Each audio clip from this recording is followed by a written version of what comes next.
Police had initially received disparate information on suspicious activities. In 2021, our anti-money laundering regime picked up a few signals. As the probe progressed, the web uncovered by the police grew and grew. More and more individuals were implicated in the alleged money laundering operation, and more of their assets held in Singapore were discovered. Earlier this year, the police assessed that they had enough information and consulted the Attorney General's chambers. AGC assessed that we had sufficient reason to suspect that criminal offences had been committed in Singapore. Following the intensive intelligence probes, extensive reviews of information, and examination of evidence, police moved decisively against the suspects on 15th August this year.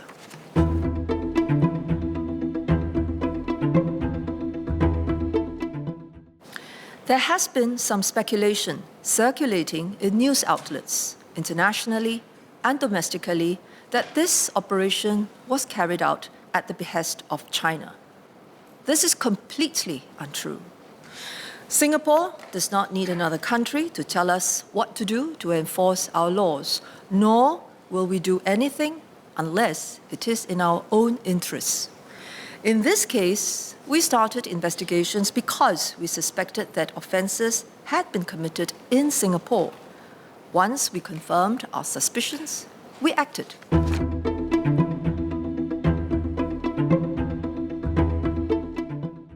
On 20th September, police updated that the total value of assets seized or issued with prohibition of disposal orders stood at more than $2.4 billion. Since then, police have conducted further operations and extensive investigations. To date, the total value of assets seized or issued with prohibition of disposal orders by the police stands at more than $2.8 billion. There are also ongoing probes by various sectoral regulators, including government agencies overseeing corporate service providers, real estate agents, financial institutions, and others. Police are working closely with the sectoral regulators and will take action against the companies and individuals should criminal offences be disclosed, such as abetment of money laundering. If there is negligence or non-compliance with anti-money laundering requirements, the sectoral regulators will take action. Some of the arrested individuals made donations to charities in Singapore. Some charities have decided on their own to ring-fence these donations.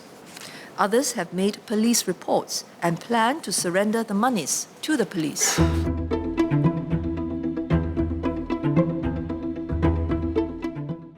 The facts speak for themselves. Singapore was ranked third in the Global Financial Centre Index last year, behind only New York and London. Our ability to attract international funds has facilitated investments, growth, and good jobs for Singaporeans. The financial sector contributes about 14% of our GDP and employs about 200,000 people. It is important for us.